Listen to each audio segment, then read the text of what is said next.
ഇന്നെനിക്ക് ഒരുപാട് സങ്കടകരമായ ദിവസമായിരുന്നു. അതിൻ്റെ കാരണം അമ്മ മരിച്ചിട്ട് ഏകദേശം 7-8 മാസമായി.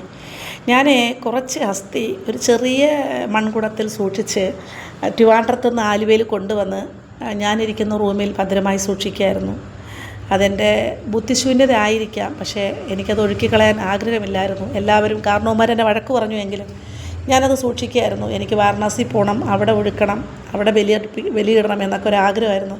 പക്ഷേ എന്നെ കാണുന്നവരും എൻ്റെ മുറിയിൽ വരുന്നവരെല്ലാം എന്നെ വഴക്ക് പറയുന്നത് അസ്ഥി സൂക്ഷിക്കാൻ പാടില്ല, അവരെ ആത്മാവിന് മോക്ഷം കിട്ടില്ല, ശാപം വാങ്ങി വയ്ക്കരുത്, അങ്ങനെ പല കാര്യങ്ങളും കേട്ടപ്പോൾ എനിക്ക് തന്നെ തോന്നി ഞാൻ ചെയ്യുന്നത് തെറ്റാണെങ്കിലോ എന്ന് തോന്നി. അതുമാത്രമല്ല, 2-3 ദിവസമായിട്ട് വല്ലാത്ത സ്വപ്നങ്ങൾ കാണുന്ന ഒരു ഇതും വന്നു. ഇത്രയും നാൾ കാണാത്ത സ്വപ്നങ്ങൾ കണ്ടപ്പോൾ വല്ലാത്ത വിഷമം തോന്നി. ഞാൻ ഇന്ന് രണ്ടും കൽപ്പിച്ച് ആലുവ മണപ്പുറത്ത് കൊണ്ടുപോയി അത് ഒഴുക്കിക്കളഞ്ഞു.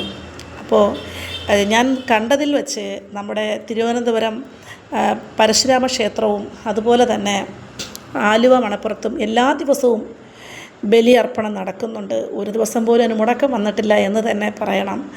അപ്പോൾ എല്ലാവരുടെ പിതാവ് അല്ലെങ്കിൽ മാതാവ്, സഹോദരങ്ങൾ ആർക്കൊക്കെയോ വേണ്ടി ബലിയിടാൻ വന്ന ഒരു കൂട്ടം ജനതകളെ അല്ലെങ്കിൽ ആൾക്കാരെ കാണാൻ കഴിഞ്ഞു.